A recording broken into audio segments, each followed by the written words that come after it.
Hello दोस्तों, मेरा नाम पूजा है। मैं दुल्हन के जोड़े में स्टेज पर खड़ी थी। कुछ ही पलों में हमारी शादी शुरू होने वाली थी, लेकिन उससे पहले ही समीर मेरे सामने खड़ा हो गया। उसकी आंखों में गुस्सा और घृणा थी। उसने मेरी ओर देखते हुए कहा, मैं तुमसे शादी नहीं कर सकता। तुम एक गिरी हुई लड़की हो जिसका चरित्र कुछ भी नहीं है। तुमने दूसरों के साथ रातें गुजारी है और अब तुम उसके बच्चे को अपने पेट में पाल रही हो। क्या तुम्हें लगता है कि मैं यह सब जानते हुए तुमसे शादी करूंगा, तुम्हें अपनी पत्नी बनाऊंगा? उसके शब्दों ने मेरी दुनिया हिला दी। मेरा दिल जैसे टुकड़ों में बिखर गया और आंखों में आंसू बहने लगे। मेरे हाथ अपने आप मेरे पेट पर चला गया। मैंने वहां अपने बच्चे को महसूस किया, जो मेरी वजूद का हिस्सा था। लेकिन समीर की बातें जहर की तरह थी। उसने मुझे एक बदचलन लड़की कहकर मेरा अपमान किया, लेकिन वह इस सच्चाई से कोसों दूर था। सच तो ये था कि समीर ही इस बच्चे का बाप था। मैं खुद एक दर्द भरे दौर से गुजर रही थी और आज समीर ने मुझे सबसे बड़ा घाव दे दिया था। उसने मेरे सामने भरी महफिल में मेरी बेइज्जती करते हुए शादी से इनकार कर दिया और मेरे दिल पर एक गहरा वार किया।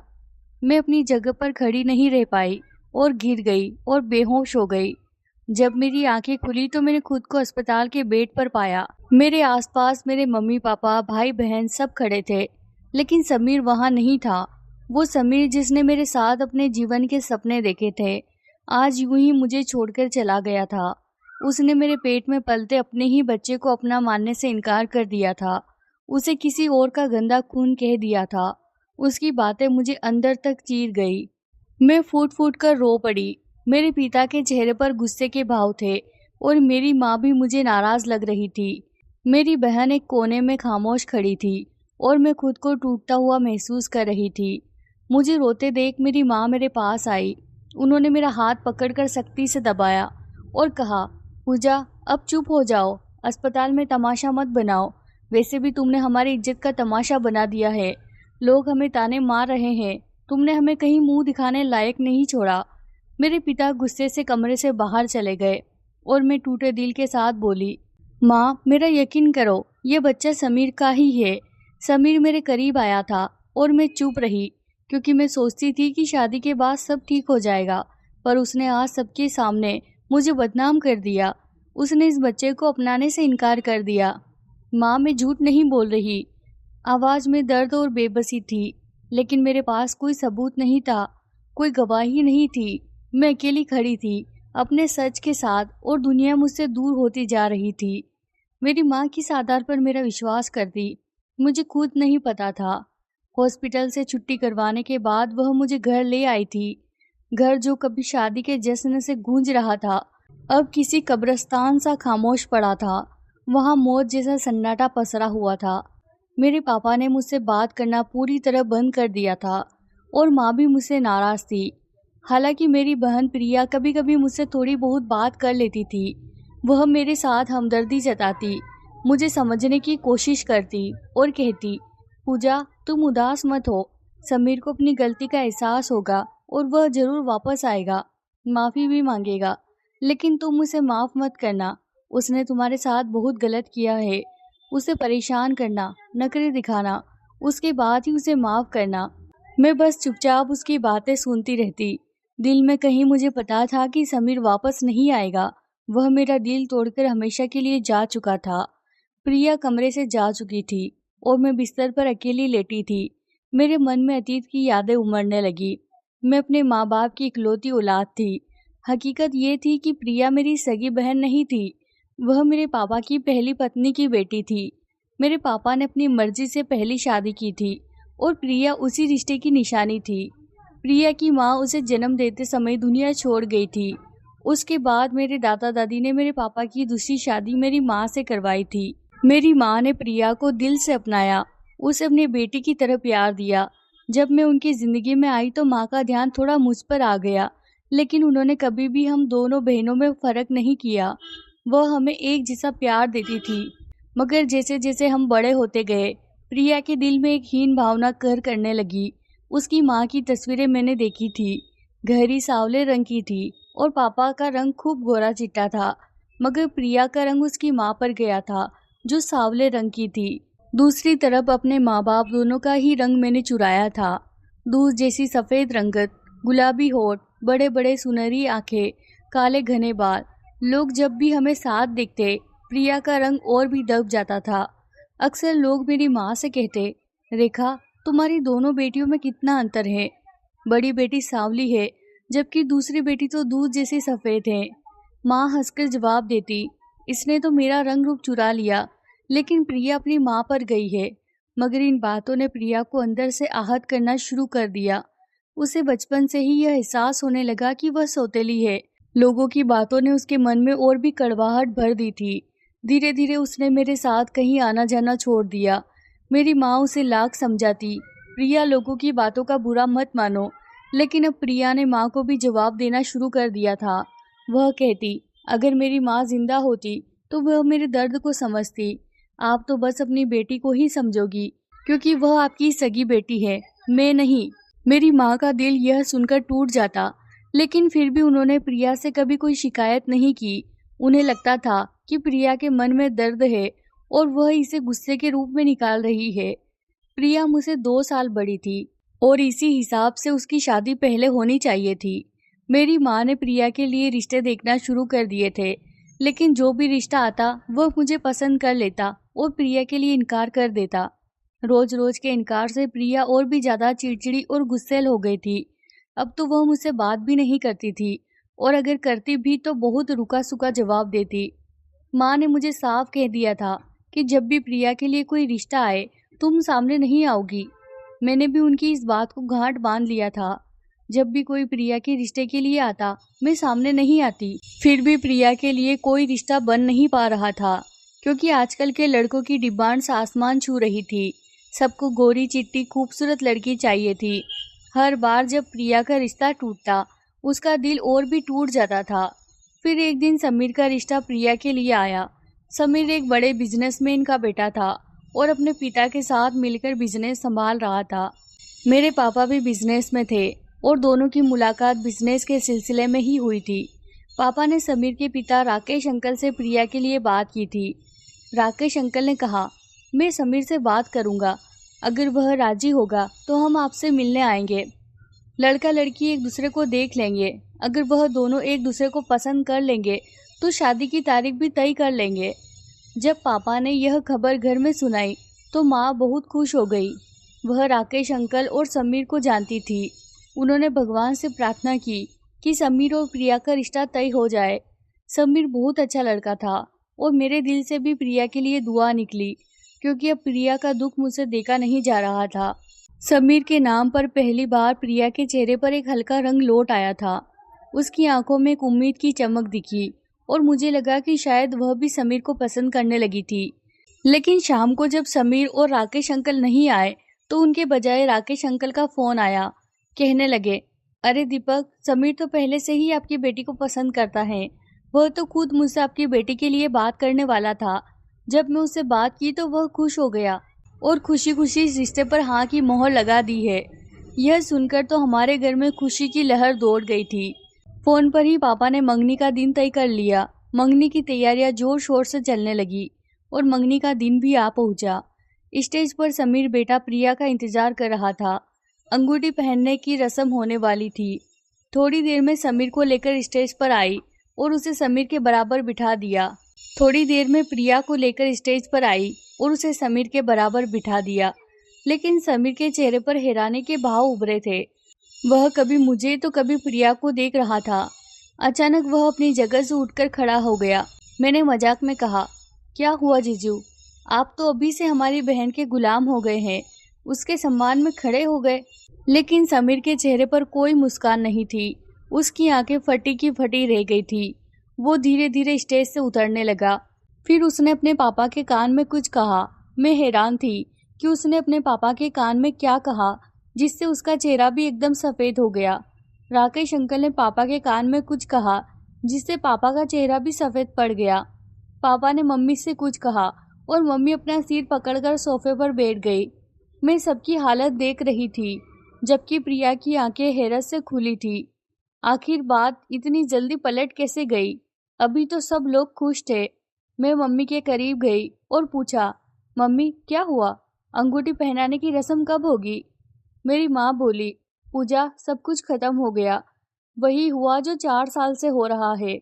समीर को प्रिया पसंद नहीं है। उसने तो तुम्हारे लिए अपने बाप से बात की थी। वह तुमसे शादी करना चाहता है। वह प्रिया को पसंद नहीं करता। मेरी माँ की आंखों में आंसू आ गए और मैं तड़प कर प्रिया की तरफ देख रही थी।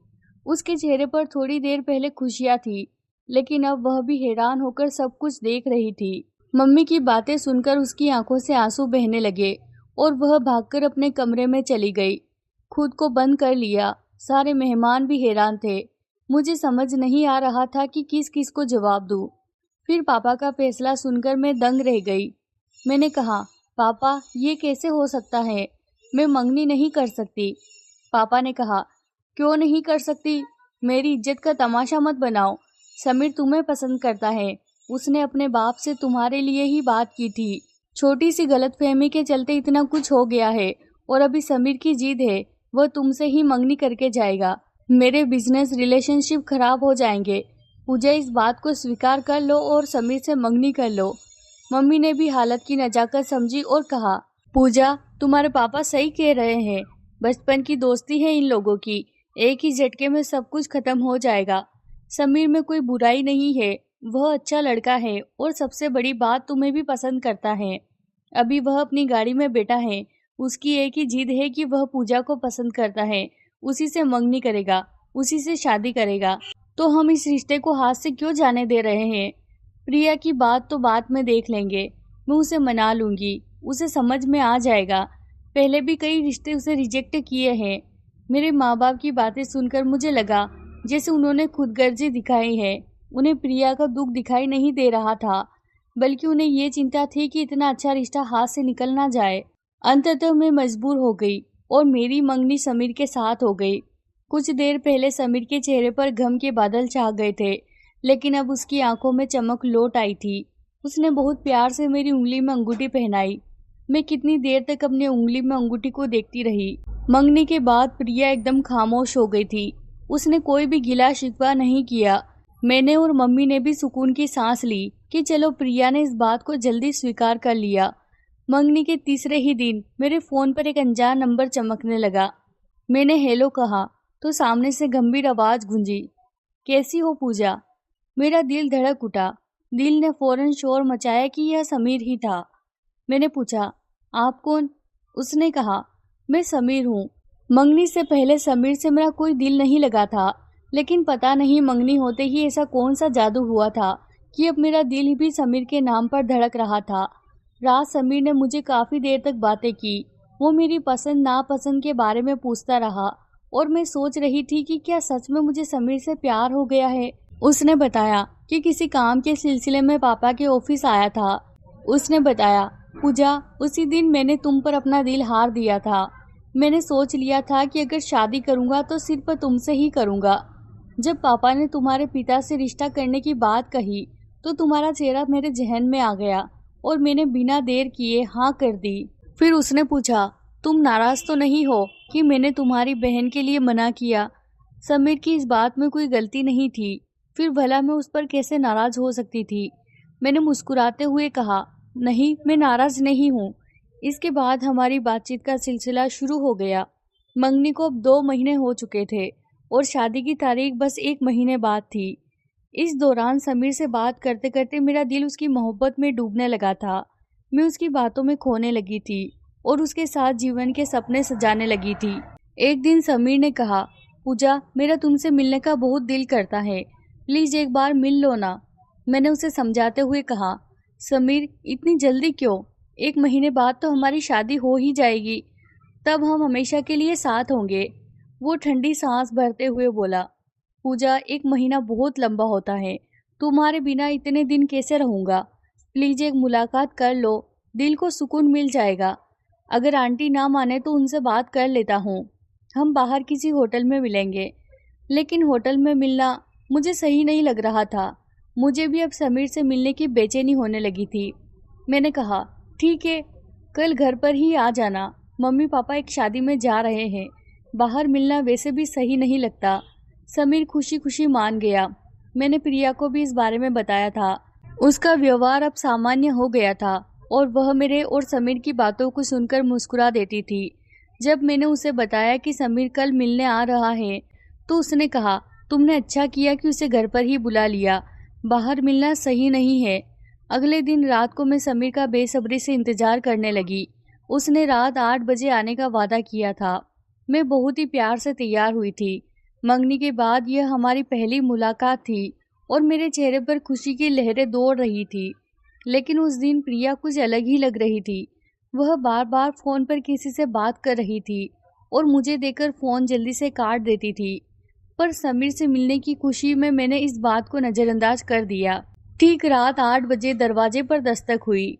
मैं अपने कमरे में थी और प्रिया मेरे पास बैठी थी। वह कहने लगी, पूजा तुम बैठो, मैं दरवाज़ा खोलकर आती हूँ। जरूर समीर ही होगा। यह कहकर प्रिया बाहर चली गई। बाहर से प्रिया की तेज आवाज़ें आ रही थी।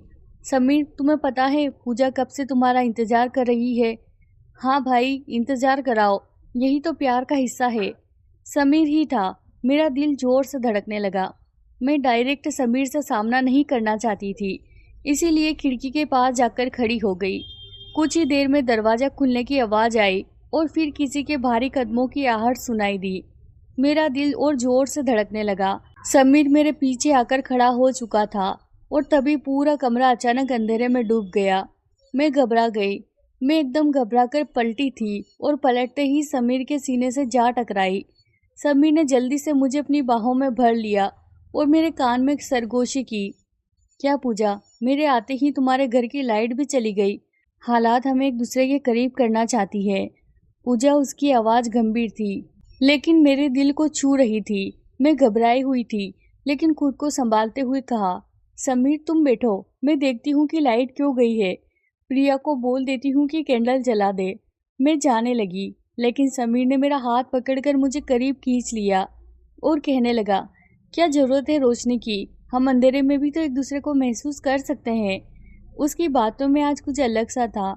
उसकी आवाज़ पहले से थोड़ी बदली बदली लग रही थी। मैंने कहा, समीर क्या बात है, आज तुम्हारी आवाज़ कुछ अलग सी क्यों लग रही है? समीर हंसते हुए बोला, अरे फ़ोन और रियल में तो आवाज़ का फ़र्क होता ही है ना। मैंने भी हंसते हुए हामी भर दी। लेकिन समीर आज कुछ ज़्यादा ही बेकरार लग रहा था। उसकी बेचैनी जो फ़ोन पर महसूस होती थी, आज उसकी हर हरकत में नज़र आ रही थी। और अगले ही पल मैं चौंक गई जब समीर ने अपने होंठ मेरे होठों से टकरा दिए। उस पल सब कुछ जैसे थम गया था। मैंने कहा, समीर यह सब सही नहीं है। लेकिन उसकी मदहोशी भरी आवाज़ मेरे कानों में गूंजी, क्यों पूजा, इसमें गलत क्या है? 1 महीने बाद तो हम पति पत्नी बन ही जाएंगे। इससे पहले कुछ प्यार के पल गुजार ले तो क्या बुरा है। धीरे धीरे उसके हाथ मेरी कमर को छूने लगे। मैं समीर को खुद से दूर हटाना चाहती थी लेकिन मेरी सारी कोशिशें बेकार हो गई। समीर का स्पर्श पाते ही मेरा तन मन ही बहकने लगा। मैंने सुकून से आंखें बंद की और खुद को उसकी बाहों में समर्पित कर दिया। उस रात हमारे बीच की सारी हदें टूट गई। मैं सुकून से समीर की बाहों में लेटी हुई थी और आने वाले जीवन के नए सपने बुन रही थी। तभी दरवाजे पर दस्तक हुई। पूजा, बाहर आओ, कितनी देर हो गई है, तुम दोनों कमरे में हो और लाइट भी गई हुई है। प्रिया दरवाजे के बाहर खड़ी हमें आवाज़ दे रही थी। मैं और समीर ने अंधेरे में ही जल्दी जल्दी खुद को सही किया। मैंने दरवाज़ा खोला। प्रिया बाहर खड़ी थी। उसकी मुस्कुराहट में एक अजीब सी झलक थी। वह हंसते हुए बोली, हो गई मुलाकात पूरी। इतनी देर में समीर भी कमरे से बाहर जाने के लिए तैयार हो गया था। बिना कुछ कहे वह चुपचाप बाहर निकल गया। मैं उसके इस व्यवहार पर हैरान थी। कम से कम जाने से पहले मुझसे कुछ कह तो सकता था। लेकिन मैंने सोचा शायद उसे मेरे मम्मी पापा के आने का डर होगा, इसीलिए वह जल्दी चला गया। थोड़ी देर बाद लाइट भी आ गई और मम्मी पापा भी घर लौट आए। समीर के साथ बिताए पल मेरे चेहरे पर शर्मो हया के रंग बिखेर रहे थे। समीर से मेरी बातें होती रही लेकिन उसने कभी उस रात का जिक्र नहीं किया। हाँ, उसकी रोमांटिक बातें अब भी पहले की तरह चल रही थी। उसकी बातें सुनकर मेरा दिल अक्सर शर्म से लाल हो जाता। उसकी बेकरारी के आगे अब मैं भी बेसब्री से उसका इंतजार करने लगी थी। शादी के दिन नज़दीक आते जा रहे थे और घर में तैयारियां की हलचल बढ़ गई थी। शादी में अब सिर्फ 8 दिन बचे थे कि अचानक मेरी तबीयत खराब रहने लगी। कुछ भी खाने से उल्टी जैसा महसूस होने लगा। प्रिया मुझे गहरी नजरों से देख रही थी। एक दिन उसने पूछा, पूजा, मुझे लगता है तुम्हें डॉक्टर के पास जाना चाहिए। उस रात तुमने समीर के साथ कुछ गलत तो नहीं किया था ना? उसके सवाल से मैं नजरें चुराने पर मजबूर हो गई। शायद उसी रात का नतीजा था। जब मैं प्रिया के साथ डॉक्टर के पास गई तो रिपोर्ट वही आई जिसका मुझे डर था। मैं माँ बनने वाली थी। प्रिया हैरान रह गई और मैं नजरें नीचे किए खड़ी थी। मैंने उससे कहा, प्रिया प्लीज मम्मी पापा को मत बताना। वैसे भी 8 दिन में मेरी शादी हो जाएगी और फिर किसी को पता नहीं चलेगा। प्रिया ने वादा किया कि वह किसी को नहीं बताएगी। मैं समीर को यह खुशखबरी बताना चाहती थी, लेकिन फिर सोचा कि बेवजह उसे परेशान नहीं करना चाहिए। यह तो एक खुशखबरी थी और मैं यह खबर शादी के बाद ही समीर को सुनाना चाहती थी। यही सोचकर मैंने चुप रहना ही ठीक समझा। लेकिन जो कुछ स्टेज पर हुआ उसने मेरी दुनिया ही बदल दी। समीर ने अचानक सबके सामने इस बात का खुलासा कर दिया और शादी से साफ इनकार कर दिया।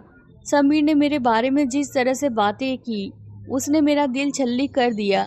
उसने तो हद पार कर दी जब उसने हमारे बच्चे को किसी और का गंदा खून करार दिया। मेरे दिल पर गहरे घाव हो गए थे। मेरी माँ बनने की खबर सिर्फ प्रिया को पता थी। मैंने समीर को यह बात कभी बताई भी नहीं थी। फिर उसे यह कैसे पता चला?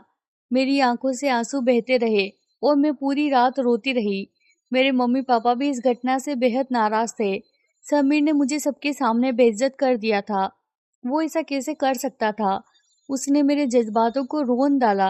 वह खुद मेरे करीब आया था, मुझसे रिश्ता बनाया था, और अब जब मैं उसके बच्चे की माँ बनने वाली थी, उसने मुझे अकेला छोड़ दिया। कुछ दिन बाद एक और नया तूफान खड़ा हो गया। जब मैं कमरे से बाहर निकली तो घर में एक अजीब सी चहल पहल थी। मैं हैरान होकर सबके चेहरे देख रही थी। मैंने मम्मी से पूछा, मम्मी ये सब क्या हो रहा है? मम्मी ने मुझसे नजरें चुराते हुए कहा, आज प्रिया की शादी है। मैं हैरानी में कभी मम्मी को देखती, कभी प्रिया को। मैंने कहा, लेकिन इतनी जल्दी किसके साथ? मम्मी ने जो नाम लिया उसने मुझे जड़ से ही हिला कर रख दिया। मम्मी बोली, समीर और प्रिया की शादी आज है। किसी तरह हमने बात संभाल ली है और समीर भी तैयार हो गया है। यह सुनते ही मेरे पैरों तले जमीन खिसक गई। मैं धम से बैठ गई। यह कैसे हो सकता था? प्रिया मेरे सामने इतरा रही थी। उसकी चाल और उसके चेहरे की मुस्कान मुझे चुभ रही थी। उसने कहा, शादी में ज्यादा मेहमान नहीं बुलाए गए हैं क्योंकि पहले ही काफी तमाशा हो चुका है। मैं वापस अपने कमरे में चली आई। मैं फूट फूट कर रोने लगी। पूरा दिन मैं कमरे से बाहर नहीं निकली। शाम को प्रिया मेरे पास आई और कहने लगी, पूजा, मैं चाहती हूँ कि तुम मुझे अपने हाथों से दुल्हन बनाओ। तुम अपनी बहन की यह ख्वाहिश पूरी करोगी ना? उसके चेहरे पर जीत की चमक थी, जैसे उसने सब कुछ पा लिया हो। मैं चाहकर भी इनकार नहीं कर सकी और उसकी दुल्हन बनने में मदद करने लगी। जब मैं उसे दुल्हन की तरह सजा चुकी थी और उसे लेकर कमरे से बाहर निकलने ही वाली थी, तो उसने मेरे हाथ थाम लिया और बोली, इतनी जल्दी क्या है? पहले मेरी जीत की दास्तान तो सुन लो। यहाँ तक पहुँचने के लिए मैंने कितनी मेहनत की है। मैं उसकी बातें सुनकर हैरान थी। उसके चेहरे पर एक शैतानी मुस्कान थी। उसने कहा, तुम क्या समझती थी कि मैं तुम्हारे और समीर के रिश्ते से खुश हूँ? नहीं पूजा, मैं तो बदले की आग में जल रही थी। समीर मेरी पसंद था और तुम्हारे बीच आने के बाद सब कुछ बदल गया। लेकिन देखो, मैंने तुम्हें कितनी आसानी से हम दोनों के बीच से निकाल फेंका। उस रात तुम्हारे करीब आने वाला समीर नहीं था, बल्कि मेरा भेजा हुआ आदमी था। वह समीर बनकर तुम्हारे पास आया था और अब तुम उसी के बच्चे की माँ बनने वाली हो। मेरे पैरों तले से जमीन खिसक गई। प्रिया ने कहा, सच्चाई ये है कि समीर तुमसे मिलने आने वाला था, लेकिन ठीक 10 मिनट पहले मैंने उसे फ़ोन किया और कहा मम्मी पापा घर आ चुके हैं, इसलिए अब मत आना। उसके बाद मैंने तुम्हारे कमरे में अपना आदमी भेज दिया। तुम्हारे प्रेग्नेंट होने की खबर भी मैंने ही समीर को दी थी। मैं सदमे में थी। मेरी पूरी दुनिया ही बिखर चुकी थी। मैं अपने पेट में पल रहे बच्चे से नफरत करने लगी। मेरी आंखों में आंसू थे। मैंने कांपते हुए कहा, प्रिया, मैंने तुम्हारा क्या बिगाड़ा था? तुमने मेरे साथ ऐसा क्यों किया? मेरा सब कुछ बर्बाद कर दिया। मेरी इज्जत, मेरी मान सम्मान, मेरा प्यार, सब कुछ छीन लिया। प्रिया जोर से हंसी और बोली, अब तुम्हें समझ आया होगा कि जब किसी की इज्जत छीनी जाती है तो क्या महसूस होता है। मैंने जो दर्द बचपन से झेला है, आज मुझे उसका बदला मिल गया है। अब तुम तड़पोगी पूजा। समीर और मैं अब हमेशा साथ रहेंगे। अचानक दरवाजा जोर से खुला और सामने समीर खड़ा था। उसकी आंखें गुस्से से लाल थी। मुझे और समीर दोनों को यह देखकर धक्का लगा। समीर ने गुस्से में प्रिया के चेहरे पर जोरदार थप्पड़ मारा और चिल्लाया, तुमने अपनी हीन भावना में आकर यह सब किया। मेरे लिए रंग रूप मायने नहीं रखता। दिल के रिश्ते होते हैं जो खुद जुड़ जाते हैं। मैं पूजा से सच्चा प्यार करता हूँ, पहले भी करता था और अब भी करता हूँ। समीर ने मम्मी पापा को सारी सच्चाई बता दी। पापा सर पकड़कर बैठ गए और मम्मी की आंखों से आंसू बहने लगे। मम्मी ने प्रिया से कहा, कभी तुम्हें सौतेली बेटी नहीं माना, हमेशा सगी बेटी का प्यार दिया, फिर भी तुमने ऐसा किया।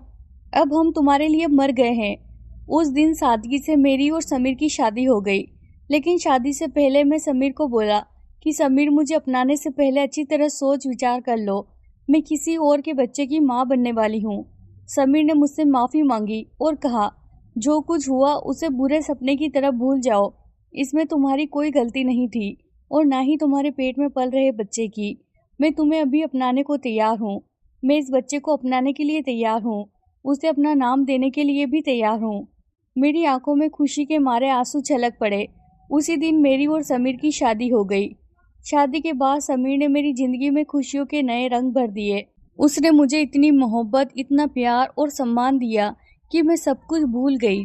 मेरे मम्मी पापा प्रिया से नाराज थे और फिर वह पढ़ाई के बहाने अमेरिका चली गई। इधर मेरी जिंदगी समीर के साथ सुकून से गुजरने लगी। हमारी शादी को 3 महीने हो चुके थे, लेकिन मुझे अभी तक अपने शरीर में कोई बदलाव महसूस नहीं हो रहा था। मेरी प्रेगनेंसी को 4 महीने हो चुके थे, लेकिन प्रेगनेंसी के कोई लक्षण दिखाई नहीं दे रहे थे। समीर मुझे डॉक्टर के पास लेकर गया। डॉक्टर ने चेकअप किया और कहा, आप प्रेग्नेंट है ही नहीं, फिर प्रेगनेंसी के लक्षण कैसे दिखेंगे। यह सुनकर मैं हैरान रह गई। मैंने तुरंत उस डॉक्टर के पास जाने का फैसला किया जिसके पास मैं पहली बार चेकअप कराने गई थी। जब मैंने डॉक्टर से पूछा और उसे अपनी रिपोर्ट दिखाई तो डॉक्टर ने हैरानी से मुझे देखा और कहा, लेकिन यह तो रिपोर्ट मैंने आपको दी ही नहीं थी, यह तो फेक रिपोर्ट है। देखिए, इस पर मेरे साइन नहीं है। इसका मतलब साफ था, प्रिया ने मेरी ज़िंदगी बर्बाद करने के लिए हर संभव कोशिश की थी। मेरी प्रेगनेंसी की झूठी रिपोर्ट बनवाकर उसने समीर के कान भरे थे। इस सब से मुझे बहुत दुख हुआ। समीर ने मुझे समझाया, पूजा, जो हुआ उसे भूल जाओ। कुछ लोग हमारी ज़िंदगी में नासुर की तरह होते हैं और यह नासुर हमारी खुशियों को धीरे धीरे बर्बाद कर देता है। भगवान का धन्यवाद करो कि प्रिया तुम्हारी ज़िंदगी से दूर चली गई है। मैं भी भगवान का धन्यवाद कर रही थी। जो कुछ हुआ था वह अच्छा ही हुआ था। मैंने भगवान से प्रार्थना की कि प्रिया कभी लौटकर हमारी ज़िंदगी में ना आए। दिल से मैंने यह भी दुआ की कि प्रिया को उसका साथी मिल जाए और वह अपनी ज़िंदगी खुशी खुशी बिताने लगे। अगर आपको हमारी कहानी पसंद आई हो तो वीडियो को लाइक करें, चैनल पर नए हैं तो चैनल को सब्सक्राइब करें। धन्यवाद दोस्तों।